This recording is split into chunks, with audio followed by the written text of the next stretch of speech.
Hey, Glovelies, and welcome back to Glove. Actually, I'm Courtney. I'm Hallie. And I'm Melissa. And what we've decided to do for the next couple weeks, actually, this is week 2 of 2. We are taking a closer look at how baseball is reflected in our favorite media. And this week, it's Baseball Movie Club week. That's right. We're going to talk about some of our favorite baseball films and how romance combines with, that's right, being romantic about baseball. But as always, if there's anything you want us to talk about here on the podcast, be sure to leave it in the comments and be sure to follow us on Instagram, TikTok, and subscribe to the Glove Actually podcast, wherever you get your podcasts. And be sure to turn on those post notifications to stay in the loop when we post new episodes every Wednesday. All right, Glovelies, we're kicking things off as always with our Pookies of the week. Melissa, who's your Pookie of the week this week? This week, my Pookie is going to be Christian Franklin. Welcome to the O's, baby.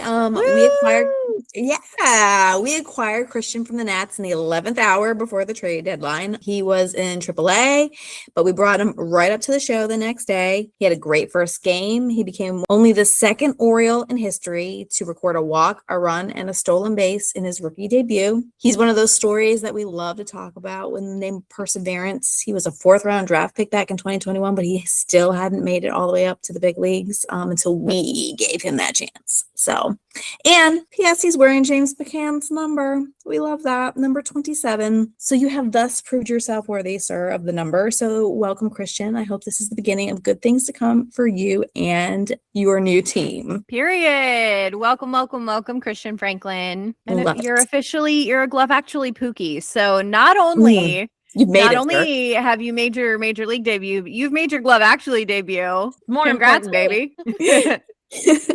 Hallie, who's your Pookie this week? My Pookie is the squirrel that disturbed the Tigers-Orioles game a couple weeks ago. I'm still thinking about you, baby. How dare the grounds crew evict you? That is animal cruelty at it of the highest order. He's just trying to play right field. Yeah. It's in the wall, apparently. He lives in the wall. Which is how they keep getting it. Park. Well, I mean, of course, that's his ballpark. Yeah, totally. But Leote trying to catch him in his glove was pretty amazing. That was pretty funny. And it's a Breaking T t-shirt now. Oh, yeah. Period. Love to see it. This week, my Pookies are it's 3 Pookies. So last week I had 4 Pookies. This week I have 3. And there is some drama going on in the WNBA. And I know what you're thinking. Is this about Sophie Cunningham? No. Is this about Caitlin Clark? No. Is this about Angel Reese? No. It is the mascots that are creating all of this drama. And I'm specifically referring to Ellie of the New York Liberty, Sky of the Chicago Sky, and Buckets of the Las Vegas Aces, who are allegedly involved in a love triangle for the ages. Like, this is a reality TV Love Island style love triangle. And I'm living for it. So Sky and Ellie, they are besties. Sky was at Ellie's birthday party this year. They did a whole little Destiny's Child moment. Them and then Violet from the Golden State Valkyries. Ellie was photographed with Buckets, like next to each other in a photo from WNBA All-Star Weekend. But he was also photographed like booed up with Sky and photographed next to her, like with his arms around her for some of the fun promotional events involving the mascots. So everybody is like clocking this immediately. They're like, is Ellie soft launching with Buckets? And then they were like, why is Buckets like booed up with Sky like that? And Ellie, make no mistake, Ellie set the record straight. She is 10 toes down, standing on business that she is 100% single. I also have to give a shout out to this creator named Ty, aka Ty B Ballin, for an immaculate breakdown and compilation of all of the mascot drama, because this is the kind of shit that I stay living for in the dog days of baseball when everything's just kind of dragging and is just kind of sad with the trade deadline coming and going. So this was the kind of shit that I was really living for, and I appreciate it. I want to see Buckets on Love Island. Nice. That's a lot going on for mascots, man. Wow. A lot of drama. Yeah. All right, Glovelies, who is your Pookie of the week? We want to hear from you. Let us know in the comments. Tag your Pookie if you can. All right. Well, we're a couple weeks removed from the trade deadline, so let's talk about it. How are we feeling? Do we feel better? Will I ever be over it? I don't know if I'll ever be over it. But you're never going to be over it. And you know how I know? Because I'm still not over Ryan O'Hearn not being an Oriole anymore. I'm still not over it. And I don't have a turn and burn O'Hearn account. So Adley, I think I'm going to be feeling for the rest of my life. Yeah. Yeah. So I will say some of the things that I am happy about so far. Christian Franklin, like I just mentioned, he seems like he's going to be a really good addition to the Orioles clubhouse. Coming into Adley Rutschman's spot, I'll give some props to Carlos Narvaez. His first couple of games, he did pretty good. So we got that going for us. And I saw that Tyler Wells had a really great first outing for the Rays. I think we all kind of expected that. I expected that for sure. I heard Dean actually had a good first outing for the Twins too. So that's nice. My mom's two favorite players were Dean Kramer and Adley Rutschman. So my mom is like currently in search of a new team. Ooh. She's like, I thought of your mom actually when Dean got traded. I was like, ooh, I wonder how Courtney's mom is handling this. Not great, because I'm the one that had to break the news to her, because I'm the one that has to break all of the news to them. Yeah. So I was the one to break the Adley Rutschman news. I was the one to break. My mom was actually on the phone with me when Ryan O'Hearn got traded last year, and when I was like sobbing into my pillow. Yeah. But yeah, I think you're right. I think that Kevin Brown actually said something that I do want to point out. He was like, obviously Adley meant a lot to the fans in Baltimore. And I think a lot of the other players that were traded away meant a lot to the people that were in Baltimore. And it feels kind of shitty right now. And I think it's allowed to feel shitty for a little bit. Yeah. But I think this is also kind of going hand in hand with what Pete Alonso said when he was interviewed in the clubhouse right after the Adley trade. He was like, we still have a job to do. We have to go out. We have to put the best product out on the field that we can, and we have to win ball games. And I think what Kevin wanted to kind of put out there was that it's important to still support the guys that we do still have. Yeah, absolutely. Rather than just giving up on every other guy because they're not Adley Rutschman. Yeah. So I've been saying the last couple of days, go out there. If you got no other motivation right now, go out there and do it for Adley. You're sad that you lost Adley, and we lost Adley because our record shit. Go out there and make our record better. Do it. Yep. Do it for Adley. So yep. But yeah, I mean, I checked out some other players today. Yes, Scooble had a really good debut for the Dodgers. Big freaking surprise there. I'm kind of just going off of the first couple days of after the trade deadline. Some of the news I saw, I saw that Arise recorded his first RBI in Philly right away. Luis Garcia Jr. went in for the Yankees. Hit his first home run, first game. So I mean, some people are doing really, really good after their trades, because some people don't. After that trade. One thing that I thought was interesting was that Jake Rogers, who only played 3 games in Baltimore, showed up to the Boston clubhouse with all of his Orioles gear. He's like, whatever. Yeah. I was only there for 3 days, but I'm still going to rock it. I think all of this stuff was packed in the Baltimore bags. So he was just like, you know what? I might as well. I mean, might as well. I think in Adley's locker, everything's Boston gear except for his sandals. He still has his black and orange sandals, I think. So he's still rocking some Baltimore colors over there. Yeah. I love that. That's nice. Casey Mize. Yeah, apparently he's not doing. There's an example of somebody who's not doing that well, or at least he didn't have a very good first outing with them. Yeah. Yeah.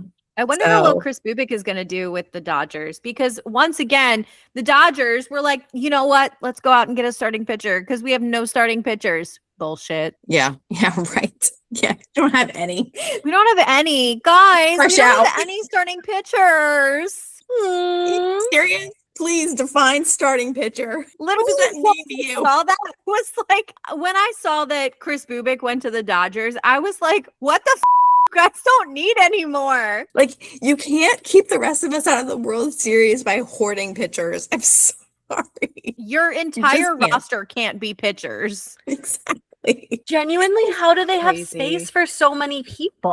Are they gonna force people They're down gonna into force the people out. That sucks. Yeah. That sucks real bad. Well, the thing is that they're just collecting starters, which means that if they have all of these starters, they have to do one of two things. That they either have to shift them back to the bullpen, which is going to seem like a huge step back for a pitcher who's made themselves into a major league starting pitcher, or they're going to have to DFA them or option them to AAA. Yeah. That was the other thing. I had an argument with someone online that said that Mike Trout, because the Angels obviously sold a lot at the deadline. Angels sold their whole freaking team, except for Mike Trout, who has a no trade clause. So Mhm. Mike Trout is just chilling there.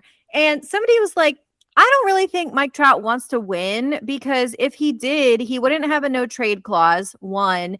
And two, But he yeah, I would saw go this. to whichever team had the best chance of winning a championship. So it just doesn't seem like he wants to win a championship.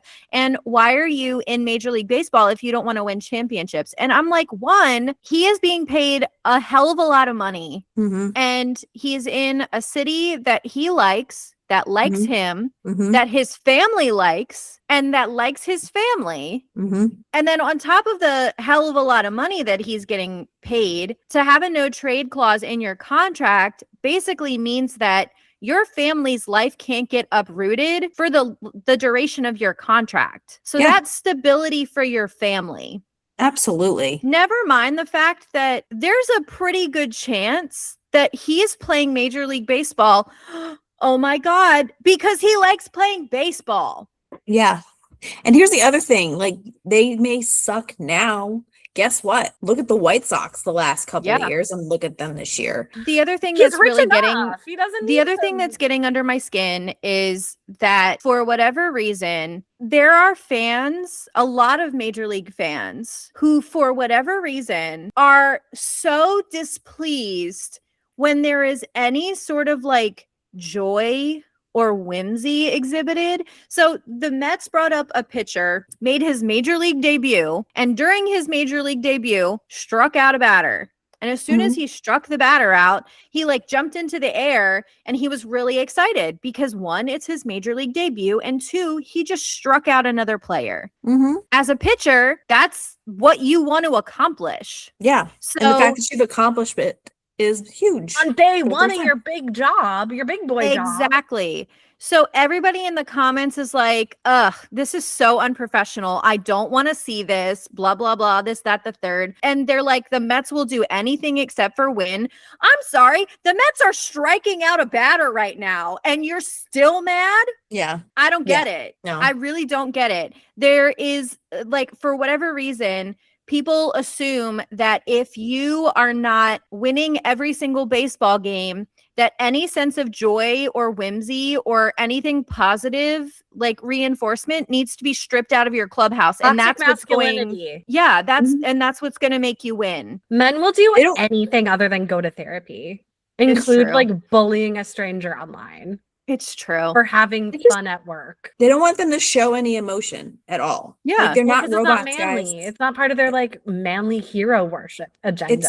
It's I mean, like the other day, like, and I know that at this point this is going to be several weeks removed, but like the other night when Gunnar hit that triple and he slid into third and he was so excited and he's, he was Punch the pounding on the ground. ground. Yes. Yes. And it's because, Melanie Newman interviewed him or talked to him about it. And it was because he has been trying so hard to bottle up his emotions the entire season that when he Yep. finally did something that was good and supported his team, it just like bust out of him. But like, Yeah.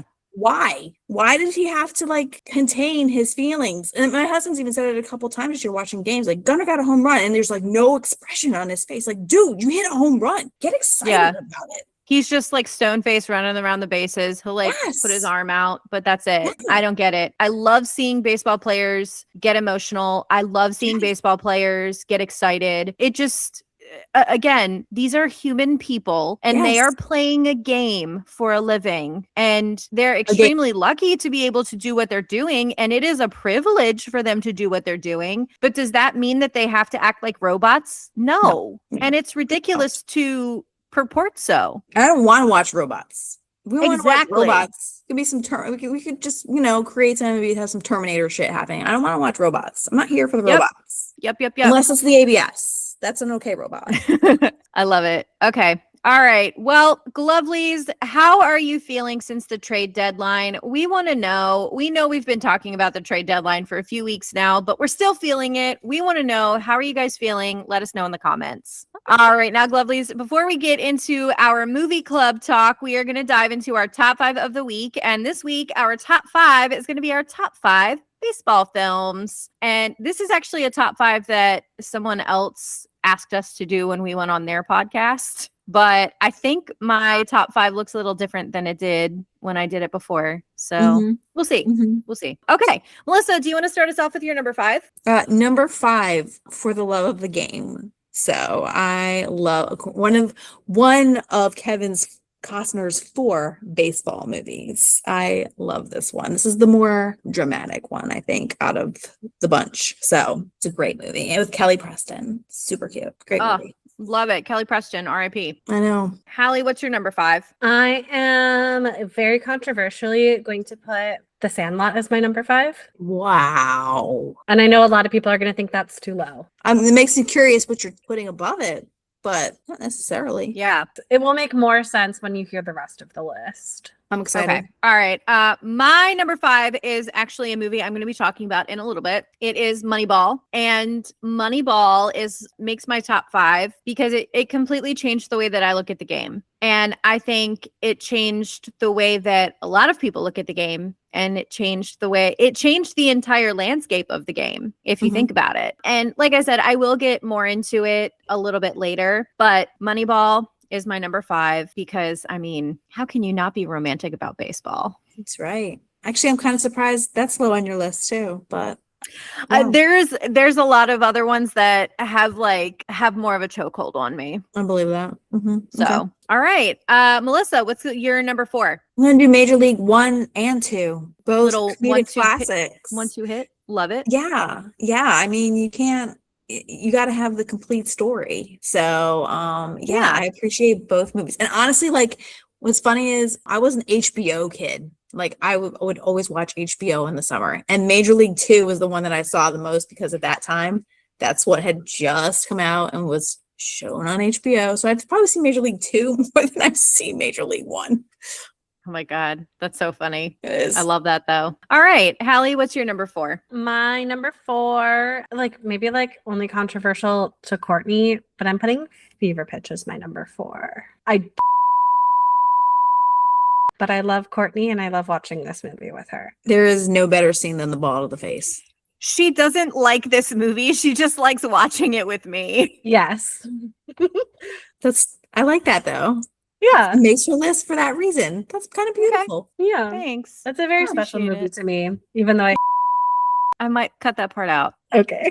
All right. My number 4 is going to be 42, starring Chadwick Boseman as Jackie Robinson. A lot of the films that made my top 5 list are films that made me look at the game through a different lens. And I think that Jackie Robinson's story is one that obviously made the world look at baseball through a different lens. And I think Chadwick Boseman, again, R.I.P. Chadwick Boseman's portrayal of Jackie Robinson was one of those things that just felt correct. Shortly after he passed away, I did a movie marathon where I watched all of his movies, and the man had range. All right, let's haul up to number 3. Melissa, what's your number 3? Okay. My number 3 is Fever Pitch. Okay. May seem a little low, but the other 2 will make sense when they come along. But I do love Fever Pitch. You know what I like about Fever Pitch? It's a movie about baseball where the main characters don't actually play baseball. You don't see a whole lot of that. So yeah, I like that. Yeah. No, 1,000%. Hallie, what's your number 3? My number 3 is Air Bud, the 7th inning fetch. Beating out the Sandlot. My kids are people. into the Air Bud movies right now. I'm like, oh, yep. Yeah. Air Bud. Did you hear that, Patrick Running? She loves Air Bud more than you. I didn't say that, but I did like this movie a lot as a kid. All right. My number 3 is going to be A League of Their Own. Again, looking at baseball through a different lens, through the lens of female players and female trailblazers who just want a chance to play baseball. And now in today's society, we have the WPBL. And again, they're killing it out there. Good job, WPBL. And A League of Their Own is just iconic just by itself. So that is my number 3. Melissa, what's your number 2? My number 2 would be A League of Their Own. That is one of my favorites of all time. That one, I think it might actually be my first baseball movie. Okay.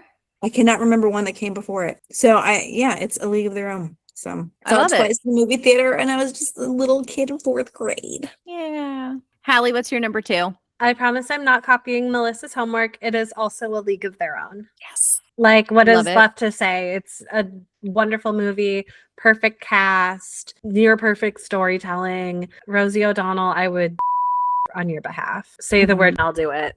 That's so good. Mm. My number 2 is going to be The Sandlot. The Sandlot was my first baseball movie.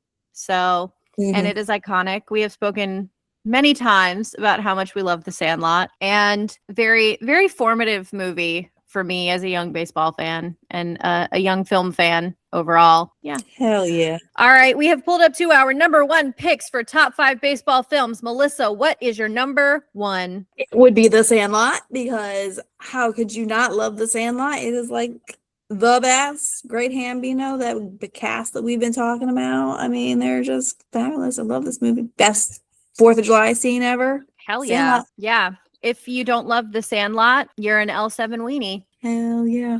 All right. Hallie, what's your number 1? My number 1 is Benchwarmers, the Mm. comedy starring John Heder and David Spade. It is, unfortunately, John Heder's second best sports film. The number 1, of course, being Blades Blades of Glory. Yeah. Yeah. Oh, But yes. what a delight in Yeah. Benchwarmers as well.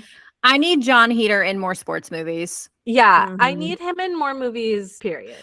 Well, he's busy being the owner of a minor league baseball team. That is a real I true didn't. fact. John Heder owns a minor league baseball team. But also he's in my number 1 favorite figure skating movie of all time too. So like, Period. yeah. There And- is everything's and- right with Blades of Glory. And like Crazy. when Napoleon Dynamite came out when I was a child, I did make that movie my entire personality. Damn, is John Heder one of my favorite actors of all time? I Yeah, guess. I think so. Apparently. Number Mhm. 1, Chadwick Boseman. Number 2, John Heder. Okay. Okay. All right. So my number 1 has also been mentioned multiple times on this list. It's Fever Pitch. And again, I do think this provides a unique perspective. This provides the perspective from a fan's perspective, specifically a super fan, as well as the perspective of someone who doesn't know anything about baseball. So you've got Ben, who knows absolutely everything there is to know about the Boston Red Sox, and you have Lindsay, who's coming from a world where she really doesn't know anything about baseball. And Mhm. so when they meet and they get together, that's the main part of his life that he's looking to share with her, because that is his whole life and his whole world revolves around the Red Sox. She is willing to kind of stretch her imagination a little bit and work that in because she loves him so much, and I need someone to love me that much. Amen, sister. All right. Well, those are our top 5 baseball films. Glovelies, what are your top 5 baseball films? What do you think of our picks? Let us know in the comments. Is this the week the Glovelies finally say in the comments, Hallie knows ball? Stay tuned. Maybe. We'll see. I think that needs to be a thing until somebody says it, actually. All right, Glovelies, before we wrap things up, we are going to leave you with some recommended media for this week, brought to you by all of us, because that's right, it's Baseball Movie Club Week. So we are going to do the same thing that we did for Book Club Week. We've each chosen a baseball film to kind of tell you guys about a little bit and break down and help you to understand if you don't already. So Melissa, would you like to go first? Yeah, sure. I went back to a rando in 1994. It's The Scout. So it has Albert Brooks in it. Brendan Fraser, when Brendan Fraser was hot shit. He in the is early hot shit 90s. now. I mean, he's hot shit now, but he was really hot shit back then. But this is like at the beginning of his career. Michael Rappaport and then Lane Smith. But anyways, Albert Brooks plays Al Percolo, who's a scout for the New York Yankees. And he's barely holding on to his job when his latest prospect kind of craps out from stage fright. He's exiled to Mexico to find the next big thing.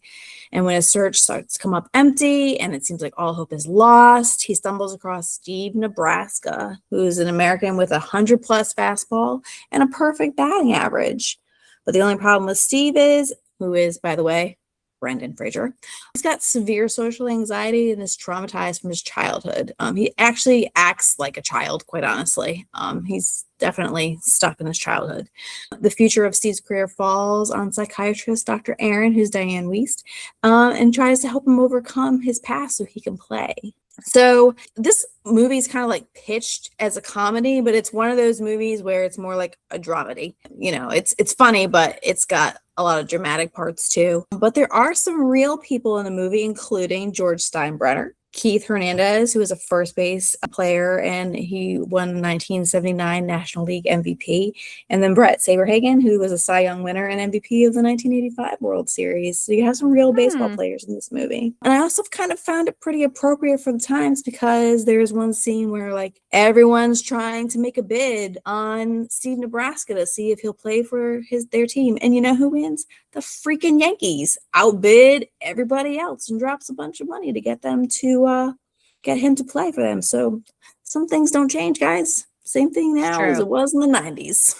That's crazy. So, yeah. All right. Well, I love it. And I love that it's topical. Yeah, it did. I didn't even realize. Yeah. And Brendan Fraser is on a bit of a comeback right now. So we love to see it. Love Brendan Fraser.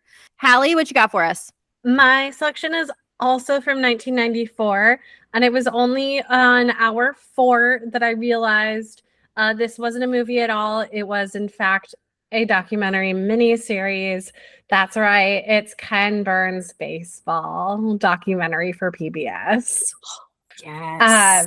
If you're in the mood to do a lot of learning and would like to know the history of baseball and kind of how we got to where we are now, this is a great documentary to start from. It covers the history of baseball in 9 episodes from 1900 to the early 90s. And there have been a couple follow-up episodes and like one-off specials to kind of update the series, the most recent being in 2010. But it covers major historical events in baseball, how major historical events impacted baseball. It discusses the Negro Leagues. It does a lot of discussion about the New York Yankees because they were just simply so dominant for so long.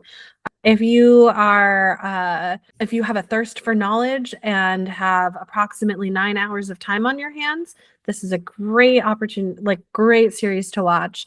I love learning. I love documentaries. I see almost as many documentaries a year as I see big movies. And Ken Burns is pretty much the holy grail when it comes to documentarians. No, I think that's a pretty popular opinion. Ken Burns, as far as documentary filmmaking goes, is a good benchmark. The American gold standard. Yeah. So, fun fact, when you said you were going to do a documentary, I did not realize this is the one that you were going to do. So there is like an illustrated book that is it like a companion guide? Yeah, companion. Thank you. It's a companion to this documentary, and it's an audiobook. I listened to the audiobook earlier this year. So like some of the stuff, I listened to it. I did not realize that the Yankees were the first ones to put numbers on their uniforms. I learned that through that book. So it's like I said, it's not an exhaustive documentary of every single thing that happened in baseball for the first in that 100 years.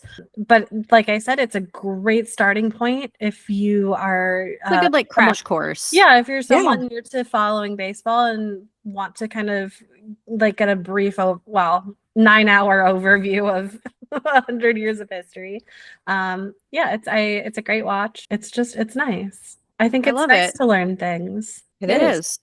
It is very informative. All right. And if you liked his Civil War documentary, you'll love this. It's a little bit more fun. I don't necessarily know that that's true. There's going to be some crossover between Civil War and baseball, but I don't know that it's going to be a complete circle. The crossover is Ken Burns. Okay. All right. My pick for this baseball movie club is going to be Moneyball. I mentioned it earlier, and we're going to talk about it more in depth right now. So Moneyball from 2011 follows Brad Pitt as Billy Beane and his attempt to transform the real-life 2002 Oakland A's into a World Series championship team with one of the league's notoriously smallest payrolls. So Billy Beane then has to get creative with building his roster, and that led to more creative scouting methods. And it also led to a meteoric rise in the role of sabermetrics in modern player scouting, which is still seen today. So Billy Beane's impact is still being felt. I know that we talk a lot about how stats aren't everything, but in this movie, that's exactly what Billy Beane was looking at. This is based on a true story, and this is based on a book. It was filmed at Dodger Stadium and the Oakland Coliseum and sparked one of the most memorable quotes from a baseball movie of all time. I've said it before. I've said it in this episode, and I'm sure I'll say it again.